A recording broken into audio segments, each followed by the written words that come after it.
Bon, du coup, bienvenue dans ce 61e épisode du Kiritsu Podcast. Aujourd'hui, avec mes deux acolytes, nous sommes présents pour les championnats de France élite euh, qui ont lieu à Marseille. Donc voilà, c'est quelle date à quelle date? C'est Du 17 du au 17 20. au 21. Donc nous, on a 4 athlètes cette semaine au France Open. On a une athlète en 52A, un athlète en 105A, l'athlète de ce jeune homme, et deux athlètes dimanche, donc Ilyes en 120A et Lilou en plus de 84A également. Voilà, donc on s'est réunis comme à chaque fois, comme à chaque compétition, forcément on se déplace, donc on est là. Et justement, on voulait aborder un petit peu, suite à quelques réels que j'ai vus sur les standards en compétition, des gens qui se plaignaient du standard régional, départemental ou même national, des choses comme ça. Du coup, parler un petit peu de ça, refaire un point, même si forcément c'est quelque chose dont on discute souvent parce que ça reste quand même la base du sport. Euh, voilà, peut-être qu'on pouvait en discuter un petit peu. Ouais, carrément. Qu'est-ce que t'as vu comme réel? J'ai vu le réel de Johan Jiménez, Yogo Nikaya, Ok, qui disait? qui parlait un petit peu du coup du- du- de la dureté des standards et de l'arbitrage en régional. Il avait trouvé ça dur ou justement beaucoup plus simple que C'était assez nuancé, j'ai pas écouté le réel en entier, mais j'ai entendu des gens un petit peu en discuter. Mais en gros, c'était trop de dureté en fait l'arbitrage en régional. Voilà. C'est quoi votre avis un petit peu là-dessus à vous? Bah déjà, pour le coup, nous qui nous déplaçons en compétition et du coup, comme on a un peu des athlètes partout, on est allé dans beaucoup de régions. Déjà, je trouve qu'il y a une disparité du standard en fonction des régions. Tu vois, il y a Ouais. des régions qui sont vraiment connues pour être difficiles. Genre Je sais que bah, Île-de-France? non, le Nord. Ok. Le Nord, c'est vraiment connu. Moi, j'aurais mis l'ORAF aussi. Ouais. Non, Pourquoi l'ORAF Non, ouais, bah pour Marie, ouais. Après, c'était pas vraiment une.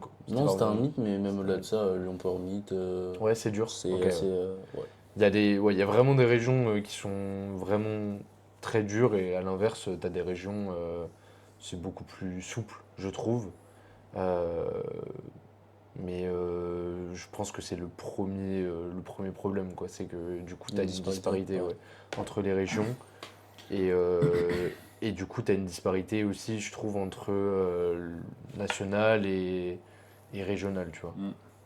Après, du coup, que les régionales tendent à être moins souples, je trouve ça bien. Ouais. Parce qu'à un moment. Pour préparer les athlètes ouais, c'est ça. aux compétitions nationales. C'est ça. Et Euh, justement, pour rebondir un petit peu là-dessus, ça rejoint à ce qui s'est passé l'année dernière au championnat de France, ou même au championnat de France de cette année junior. C'est qu'on voit beaucoup trop un delta tellement énorme en fait de standards des athlètes qui en fait se disent mais pourquoi ça passe en région et ça passe pas en national, que ce soit au niveau de l'ADEFS, au niveau des pauses, au niveau de X choses. Bon, certes il y a le jour J, mais je veux dire, ta technique elle varie pas non plus à ce point là en 6 mois, tu vois. Donc c'est surtout ça. Et on s'était retrouvé, je crois, avec des fois des plateaux, la moitié des plateaux qui se c'était retrouvaient une hécatombe, des fois. même l'année d'avant, en 2024, c'était encore pire. Je prends l'exemple du plateau 93 où l'entièreté des favoris enfin la quasi-totalité des favoris se fait éliminer. Mm. Et t'avais des personnes qui étaient nominées 6-7e qui ont fini sur le podium. Donc voilà, mais moi je pense que c'est une excellente chose de durcir le sport un petit peu régional slash départemental. Faut aussi arrêter d'être gentil. Être gentil c'est mignon, mais quand t'arrives en plateau national, ce sera moins gentil de se prendre des rouges sans savoir pourquoi.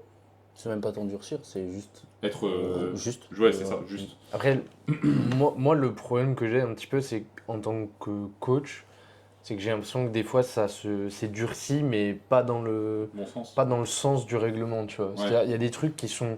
À l'appréciation de l'arbitre. tu Ouais, c'est-à-dire que qu'on soit plus dur sur des choses qui sont réglementées, je veux bien, tu vois, qu'on applique, mais par contre qu'on invente des règles, tu vois.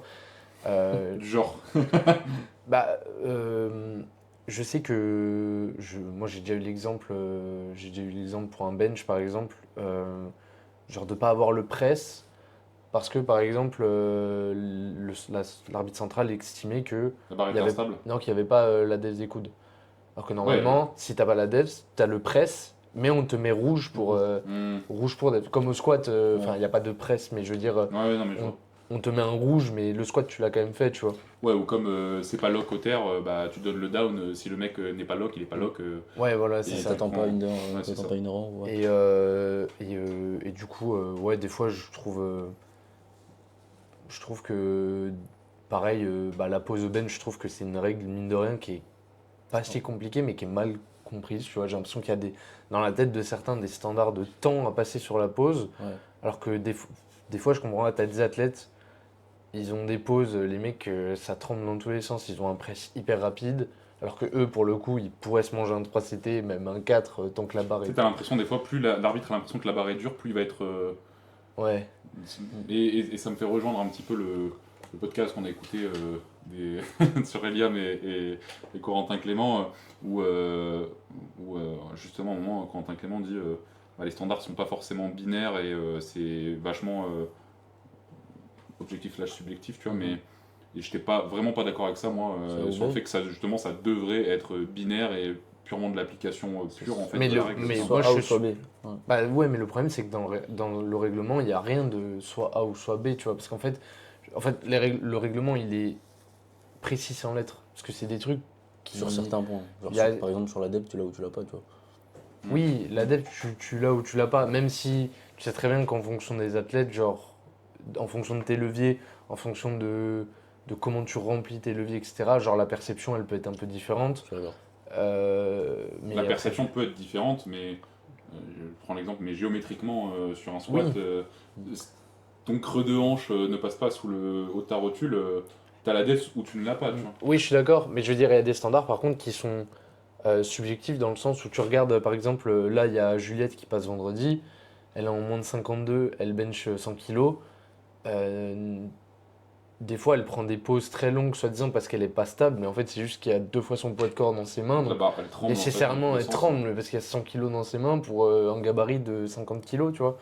Donc, dans ce cas-là, la règle, elle est un peu subjective parce que est-ce qu'elle est réellement instable ou est-ce que Moi, juste je trouve ça. l'instabilité, elle est. Je dirais pas que c'est mérité, parce que forcément, c'est mon athlète, j'ai pas envie de le dire, tu vois, mais à la fois, tu vois, on a énormément travaillé là-dessus, maintenant, on a plus du tout ce problème-là, tu vois. Oui, Et c'était aussi un problème de trop de soft touch. oui, Et tu sais, c'est aussi un problème de. J'ai beaucoup d'athlètes avec des grosses cages et qui ont des pontages assez importants qui se retrouvent en fait à avoir un contact que sur une seule côte, par exemple, tu vois. Ouais. Et du coup, quand c'est instable, t'en as beaucoup t'as des arbitres qui vont se demander est-ce qu'il a fini sa course, est-ce Ouais. qu'il l'a pas fini, est-ce que ça va bouger, est-ce que ça va pas bouger. Et c'est pour ça que des fois, je demande d'avoir un soft touch, moins soft touch aussi, tu vois, pour assurer ce problème-là et pas se retrouver avec ou une seule côte en contact, parce que c'est un peu comme le truc de le mec a une seule fesse en contact, foncièrement ça passe en compétition, t'as pas de jour entre les fesses, tu vois. Ouais. Mais à la fois, t'as des arbitres, ils vont pas avoir la fesse en contact, même s'il n'y a pas de jour entre les deux, ils vont se dire bah ça passe pas, tu vois. Même si le 2 pour 1 maintenant ça commence à être compliqué, parce que quand tu as un jury maintenant, Mhm. tu vois avant il y a des compétitions, quand j'avais une athlète ou un athlète qui avait tout, je savais qu'il allait avoir 2 pour 1, c'était pas un truc que C'est je quoi, c'est la craignais. depth des coudes? Hein, ouais, par exemple la def des coudes, typiquement je savais que je me disais bah c'est pas grave, tant qu'on a 2 pour 1, on a 2 pour 1. Ouais, maintenant, Et maintenant t'es toujours un peu plus frileux à te dire tu sais qu'il va avoir 2 pour 1, ou alors t'as un mec qui a une hanche qui est plus haute, etc. Tu te dis dans le principe il devrait l'avoir, mais il suffit que le jury soit du mauvais côté Mhm. et tu vas à chaque fois te faire overturn, sachant que moi je vois tout le temps une annulation de. Enfin, 95% du temps, tu te fais annuler la décision, pas pour, pas Dans pour le qu'on bon te la sens. donne, Ouais. c'est pas une barre qu'on t'a refusée et qu'on te donne, tu vois, Alors c'est que plutôt normalement, l'inverse. c'est pas forcément le but du jury, tu vois. Le but du jury, il est censé, de base, être là pas à la disposition de l'athlète, mais. Ça a été dit ça? C'était dans ce sens-là que ça a été instauré? Ouais, c'est Parce que pour. c'est pas comme ça. Enfin, moi, c'est pas comme ça que je le revis, mais. Normalement, le jury est toujours censé l'athlète est toujours censé avoir Bénéfice du l'avantage, doute. voilà, c'est ça le Ouais. bénéfice du doute. Et c'est censé être dans son sens, c'est-à-dire que, bah, dans un sens, oui, par exemple, tu te fais niquer, tu as 2 rouges, une blanche, tu peux aller voir le jury pour demander réparation. Ouais. Ouais. Mais normalement, tu es toujours censé avoir le bénéfice du doute à l'athlète, tu vois, et pas, entre guillemets, à l'arbitrage. Parce que normalement, enfin, t'es pas censé évaluer le truc sous caméra, tu vois, t'es censé évaluer le truc à l'œil humain, parce que c'est sûr, sinon 70% des squats, il y en a plein qui passeraient pas, tu vois. Ouais, non, mais je suis d'accord. Ouais, c'est sûr. Après, je pense que en fait, ça participe juste d'un truc plus global où c'est bien que ça enfin, à la fois, il y a des erreurs, mais c'est normal, l'erreur est humaine et je trouve que c'est bien que ça reste humain. Et au final, j'ai l'impression que les standards demandés en force athlétique sont pas non plus monstrueux. Non, ça c'est certain. Et en réalité, si tu fais vraiment les choses bien, normalement, tu te prévaux des mauvaises surprises, a priori. Et comment être au standard en compétition, Evan? Déjà s'entraîner au standard toute l'année. Ouais. Ça, c'est, je pense, le point le plus important parce que j'ai envie de dire, si t'es pas au standard toute l'année, c'est pas par magie le jour J que tu le seras, tu vois. Ouais. Donc, Le fameux Dave Soubizer Midday. Ouais. donc déjà, je pense s'entraîner et être honnête avec soi-même sur ses standards. Sur son plan de match aussi. Ouais, sur son plan de match. Donc, si maintenant tu as quelqu'un ou tu es un athlète ou tu es un coach et tu dois faire un plan de match, moi en tout cas, c'est quelque chose que je prends en compte. Tu vois. Si le mec est très limite sur le standard, je vais revoir à la baisse son opener déjà. Ouais, son opener. Et déjà, ça c'est le premier point que je conseillerais, c'est juste s'entraîner au standard toute l'année. Ça me fait un peu penser, moi, au MU en street. Mm. Bon, on en avait déjà parlé, mais comme quoi on fait rarement en fait son RM au MU, tu vois, en compétition en street. Et t'es généralement 5-7 kilos en dessous. Ouais. Bon, j'exagère un petit peu le trait, tu vois, mais entre 2,5 kg et 5 kilos en dessous minimum. Parce que justement, tu as cette variable d'instabilité, tu as cette variable un petit peu de transition sur laquelle tu as toujours une petite pause alors que c'est pas autorisé en compétition. Et je dirais pas qu'il faudrait la même chose, mais comme c'est un mouvement qui est très sujet justement à ces erreurs techniques-là, bah, tu vois toujours à la baisse. Et je pense qu'il faudrait aussi un peu s'en inspirer que quand tu es sujet à des erreurs techniques, en fait, prévois ton plan de match plus bas, tu vois. C'est ce qui nous arrivait un peu avec Flo. On avait une comp, le Eurodecel. ouais. Et on a ouvert hyper bas, on a fait 5, 7, 10. Et 10, c'est une charge à laquelle il a fait genre 5 x 3 sur des MU très facile. facile. Parce qu'il a keep / pause Ouais. Et même il a un coude qui passe et l'autre qui passe après, oui, tu vois. Donc là-dessus, on s'est fait refuser le lift. Mais pourtant, on était hyper conservateur, tu vois. C'est juste que ça tient à rien, entre guillemets. Genre, il a un peu glissé. Donc je pense que, comme en effort, en fait, faut s'en inspirer, tu vois. Ton expérience un petit peu de première compétition de street? Bon, c'était pas une compétition réellement officielle, mais... Non, en vrai, c'était cool. C'était cool. Bon, il y avait un peu de retard. On a été plus d'1 heure après, je crois. Okay. Mais non, sinon, c'était cool. Première expérience. En vrai, je trouve pas que ça change énormément de l'AFA, tu vois. Ça reste un sport de force, donc ça Puis change même pas. comment est construit une comp, c'est la même chose, quoi. C'est exactement la même chose. Donc non, franchement, c'était cool. C'était vraiment cool, première expérience. Mais maintenant, ça change pas des masses non plus, tu vois. Ouais. Je pense que par rapport au standard en FA, l'avantage aussi, je trouve, c'est que j'ai pas l'impression que les standards, ça joue contre l'athlète. Il y a pas mal de standards, mine de rien, en fait, si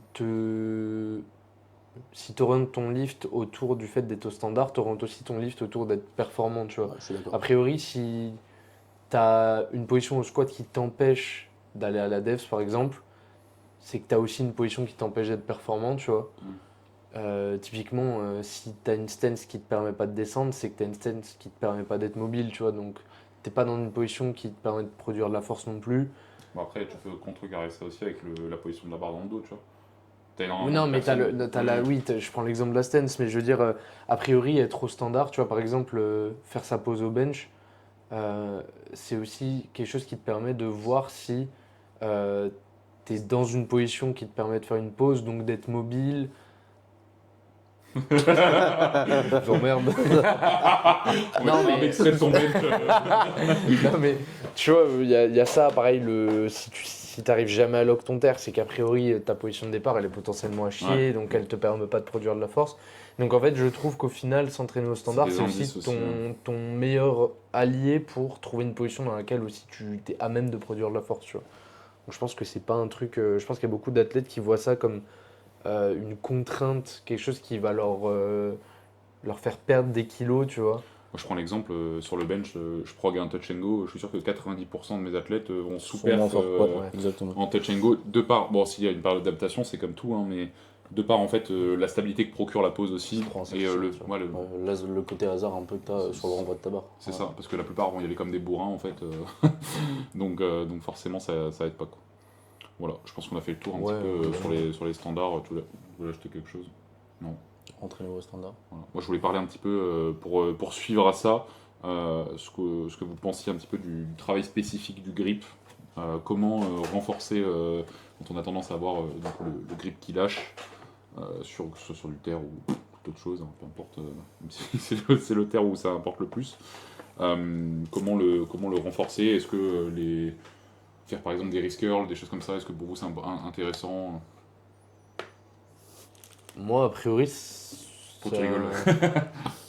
a priori, moi, c'est un truc qui interviendrait vraiment au dernier moment, tu vois. Hmm. Enfin, Il y a plein de pistes à explorer avant ouais, de faire déjà, ça.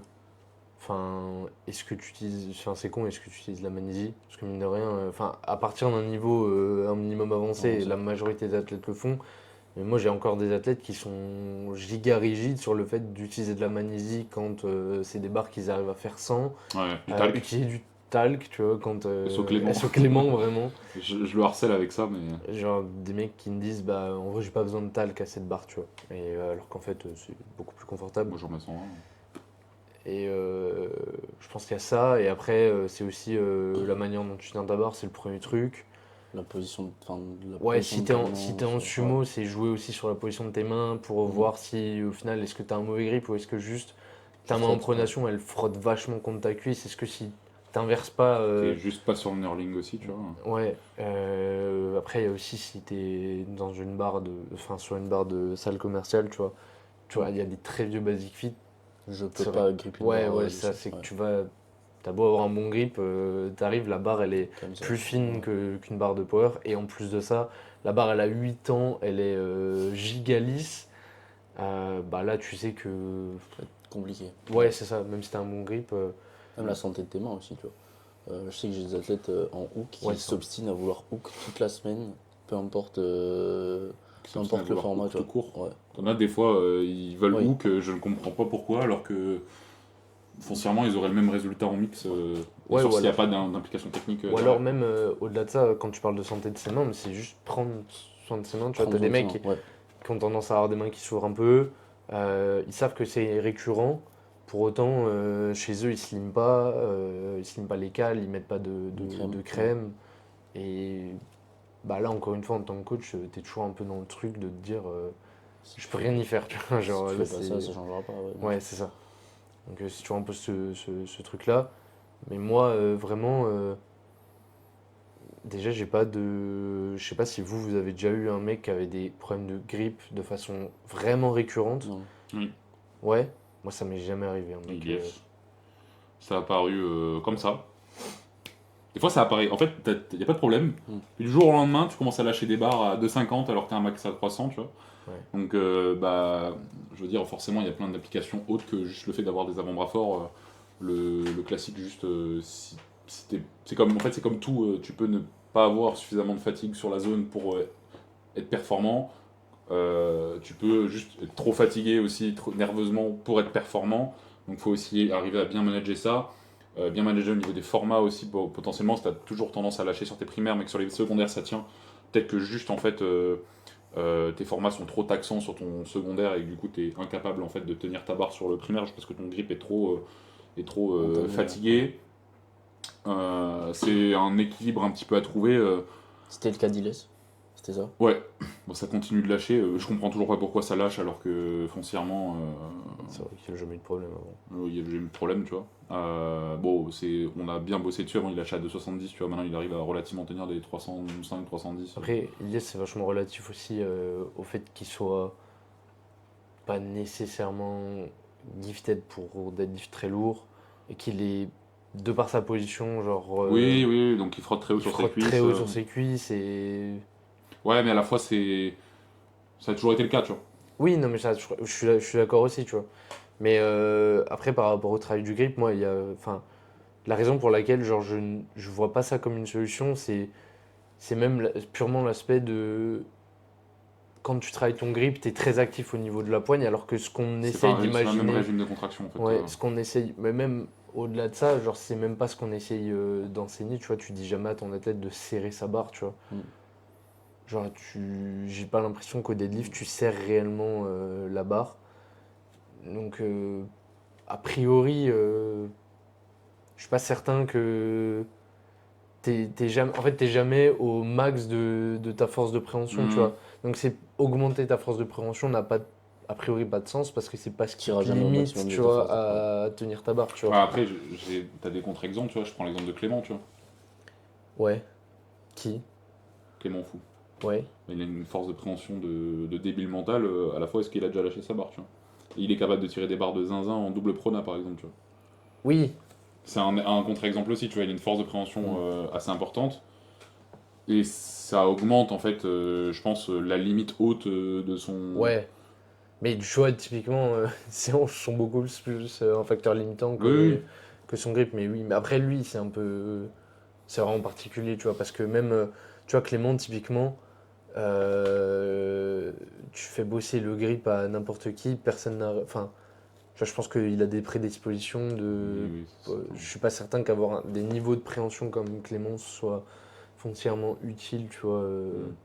Pour donner un ordre d'idée, il est ton à, athlète. sur les dynamomètres, il est à 115 kilos, je crois, son max. Ouais. Dans ces Genre, eaux-là. il est à 100 kilos dans les mauvais jours, quoi. Voilà, dans les mauvais jours. Genre, toi, t'as fait Moi, quoi? j'ai 67 fait. hier. Ouais, j'ai fait 67 hier. Je crois que mon max que j'ai réussi à faire, c'était 78 ou 80, je crois. Ouais. Et c'est déjà 20 kilos au-dessus d'un Genre, hier, il a normal, fait quoi? Il a fait 1 minute 45 à 140, à juste tenir la barre. double chrono, non Ouais, Mm. double prenat à tenir la barre comme ça pendant 1 minute 45, 140 kilos, tu vois. Donc, c'est. Bon, c'est ça, C'est zinzin, c'est ouais. zinzin. Et je crois qu'il avait fait quoi 220 en double prona Ouais. pour un max à 2,60 au terre. Enfin bref, ça reste quelque chose potentiellement à étudier, mais c'est quoi les protocoles que vous utilisez vous quand vous avez un Bah, athlète moi, qui a tendance à. moi, j'ai jamais mis en place. De De travailler le grip, tu veux dire? Non, Tu parles de j'ai jamais protocole mis de en place. travail de grip ou Pour un protocole? athlète qui a tendance à lâcher. Bah, C'est déjà. quoi la première chose? En fait, dans l'ordre, si ça pouvait arriver, qu'est-ce que vous mettriez, qu'est-ce que vous regarderiez, qu'est-ce que vous mettriez en place Bah, par moi, rapport à ça? je pose les questions déjà, Malaisie, talc. Ensuite, je regarde la position de la barre dans sa main. Ouais. Ça, c'est une des premières choses que je vais faire. Et si là en sumo, je vais jouer un peu. Bah là, c'était le cas avec un athlète. Sur la largeur, Sur la largeur de ses mains, j'ai pour limiter le frottement. ouais, limité le frottement. Et dans beaucoup de cas, c'est ça le problème. Mm. J'ai jamais eu besoin d'aller plus loin que ça. Parce que j'ai eu que 2 athlètes en soi qui avaient tendance à lâcher leur barre. Et il y en a un, c'est parce qu'il s'entraînait en salle co. Il est passé à la Batcave, Gutpan. Ouais. Et plus de Ouais, plus de problème, Ouais, ça. plus de problème. Moi, j'ai tendance à avoir la même ligne directrice. J'ai regardé la position de la barre dans la main. Après, les prérequis Mhm. de. Et après, ça dépend aussi. Je pense que ça dépend. Est-ce que ça lâche tout le temps parce qu'il s'ouvre? À ce moment-là, bah, je le run plus vers prendre soin de ses mains. Moi, Est-ce j'ai vu le cas avec que. Mazen, ça. Il avait tendance à y tirer en hook. Ouais. Et tu sais, je sais pas s'il se ronge les ongles ou pas, mais il avait les ongles très très fins, tu Mhm. vois. Et du coup, Ok. ça saignait, ça Il se coupe saignait, tout le temps. il se coupe tout le temps. Mm. Donc je lui ai dit, bah en fait, on va utiliser des bandes sur tous tes sets, sauf le top 7. Ouais, c'est ce que je fais aussi. Genre, je lui ai dit, juste le top 7, tu go hook, tu vois.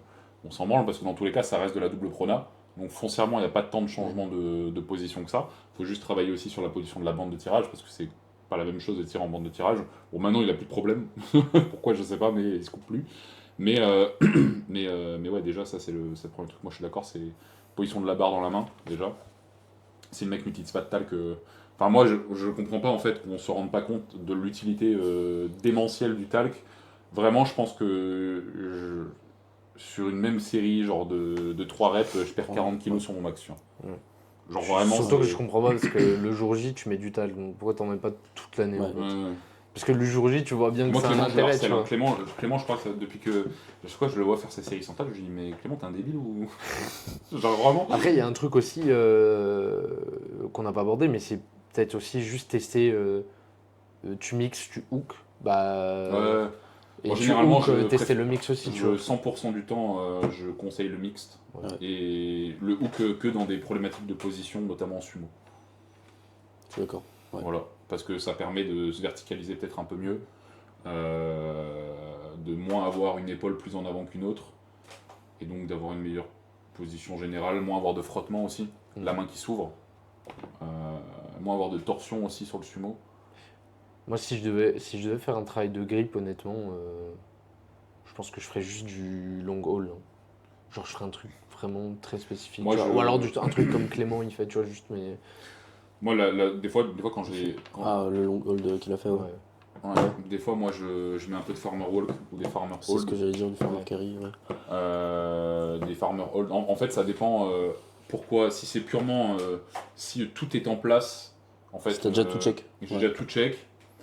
Je me dis, mais pourquoi pas, tu vois. Je me dis, dans tous les cas, Rien je à ne perdre, perds hein. rien à Ou le alors faire. passer tous les exopulses ensemble, tu vois. Ouais. Ouais, mais le problème, c'est que derrière, tu te retrouves à drop tout de 20 kilos. Donc, tu perds aussi potentiellement. Ouais. Moi, en fait, si je vois que je fais des tests, tu vois, je regarde sur mes différents cycles, est-ce qu'il n'y a pas des moments où j'ai eu des barres qui tenaient mieux au niveau de la poigne, tu vois. Je regarde qu'est-ce que j'avais comme format à ce moment-là. Des fois, c'est con, mais juste, est-ce que j'avais pas plus de stress sur mon secondaire? Est-ce que mon athlète, il a T'es trop pas plus progressé? entraîné. Je suis incapable de lui rajouter du volume Ouais. parce qu'il encaisserait pas, juste parce qu'il est plus fort, mais à la fois, il a besoin de plus de stress au niveau de sa poigne. Bah, je peux rajouter ou tous ces formats en long hold, ou rajouter un farmer walk, ou un farmer hold, ou un wrist curl, enfin juste pour stimuler en fait la poigne, tu vois.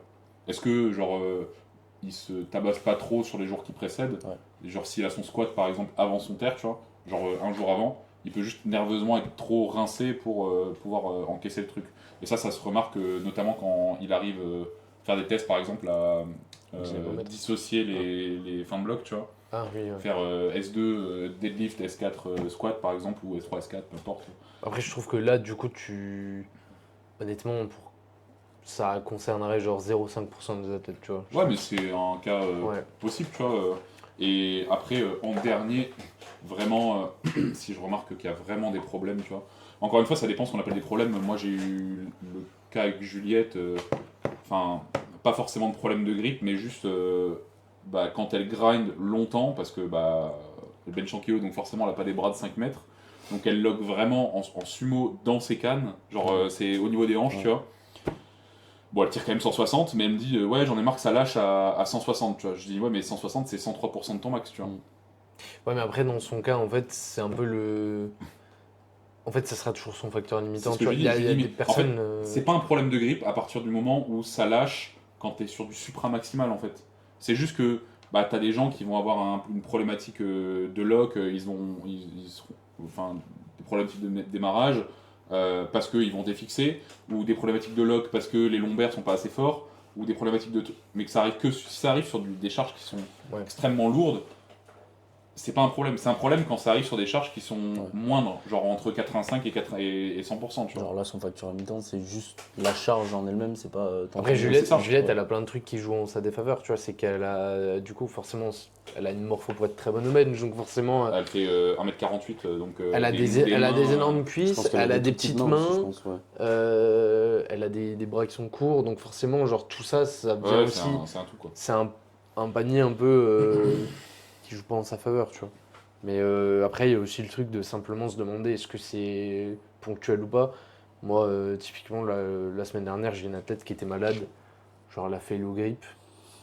Mais genre, ça lui est jamais arrivé. Tu vois, elle était là en mode, elle a commencé un peu à paniquer parce que ça lui a jamais arrivé. Je lui ai dit, mais juste t'es malade et. Moi, ça m'arrive de temps en temps d'avoir le grip qui lâche. Hein. Ouais. Et juste à force de préhension, c'est pour ça que c'est utilisé en prépa physique pour autoréguler des athlètes, tu vois. Parce que c'est un bon indicateur de ta forme du jour, tu vois. Donc à un moment, tu peux juste ponctuellement lâcher parce que juste ta forme du jour est pas bonne, tu vois. Et à ce moment-là, c'est pas grave, tu vois. J'aurais tendance à dire. C'était pas. C'était qui Arthur Huet Ouais, qui avait des problèmes de grippe. qui vraiment, genre. Mais lui, je pense que c'était beaucoup plus poussé. Lui, c'était vraiment, genre, toutes ses compes, il L'opener. était nerf par ça, en soi. Après, est-ce que justement, si ça n'arrive qu'en comp et qu'à l'entraînement ça n'arrive pas, Je crois que ça. est-ce que le taper ne serait pas trop agressif et du coup tu déconditionnes aussi au niveau de la Non, zone, parce que tu vois c'est la même chose que. Il arrive à la même chose dans l'entraînement? C'est la même chose que Juliette. Je sais pas, crois. honnêtement, je sais pas, mais je crois Après, déjà. il était minuscule aussi, c'est pareil. Je crois que. Mais Mais après, ça lui arrive aussi, juste comme Juliette, tu vois, sur des charges à chaque fois. Ah non, parce que je crois que ça lui est déjà arrivé sur son opener. Ah oui, sur un opener. Ouais. Ok, ouais. Parce qu'il a déjà, de mémoire, il a déjà bullé plusieurs fois pour ça, tu vois. Moi, quand ça arrive au niveau de l'opener, première question que je me pose, c'est même pas le matériel, c'est juste, juste nerveusement. Juste, en fait, je pars du principe que le mec est juste déconditionné, tu vois. Ouais, mais après, je veux dire, quand tu loupes un opener, enfin, je veux dire, Ben justement, t'es pas censé louper un opener, tu vois. ouais. Donc, peut-être que la hanche est suffisamment conditionnée, mais que le grip ne l'est pas suffisamment, tu vois. Ouais, ouais. Et à ce moment-là, moi j'aurais tendance juste à ou rajouter un long hold en plus sur son taper, ou juste compenser via du farmer hold par exemple, tu vois. Après, c'est Quitte à ce qu'il du soit un peu 1 plus sur. C'est comme dit, c'est du 1 sur Ouais. 1000 athlètes, tu vois, voire même plus, tu vois. Et je pense que globalement, moi perso, déjà, c'est un truc que j'ai jamais eu besoin d'en arriver là. Et honnêtement, je connais personne qui a eu besoin d'en D'aller arriver plus là. loin que Ouais. jouer sur Ouais. l'écartement. Je pense que vraiment, 99,9% du temps, tout ce qu'on a évoqué là avant de travailler son grip, c'est amplement suffisant, tu vois. Et travailler sur ton grip, à moins de vouloir booster ta testo. Non mais, je veux dire, à moins de, juste à part le fait que ce soit stylé quoi, Oui, mais voilà je pense quoi. pas que ça. Je pense pas que Qu'est-ce que ça pourrait apporter en FA d'avoir un meilleur grip les gars? Juste pour avoir un meilleur grip. Bah, en soi, genre Serrer la main plus fort. en Faire dominance. en soi, avoir un bon grip, c'est quand même un indicateur du coup que de ta capacité à envoyer des décharges, mais encore une fois, genre c'est un truc spécifique, tu vois. Est-ce que parce que t'as un meilleur grip, genre t'es capable d'envoyer des bonnes décharges via ta préhension, est-ce que ça veut dire que genre t'auras un bon transfert sur un squat, sur un bench, sur un deadlift, je suis pas certain, tu vois. C'est un indicateur global, c'est juste que c'est facilement mesurable, tu vois.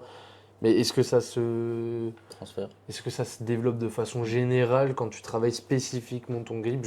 Honnêtement, je sais pas. Moi, les gens que je vois le plus fail au grip, tu vois, le terre, c'est ceux qui ont tendance à. C'est surtout ceux qui tirent en hook. Tu sais, ils viennent faire des. Ils tirent la barre plusieurs fois, puis d'un coup ils se placent, ils tirent. Ouais. Tu vois. Je dis, mais. Je sais pas, juste tire une seule fois en fait. Ça. T'évites en fait t'évites que ça s'abrase avant, quoi, tout simplement. Ouais. Je pense qu'on a fait pas mal le tour déjà. Ouais, globalement, ouais. Voilà, on vous filmera plusieurs épisodes de ce podcast Masterclass.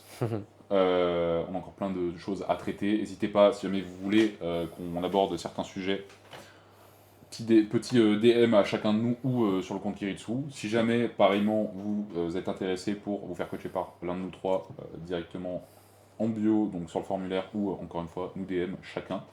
Et puis voilà quoi. Bisous et bonne semaine.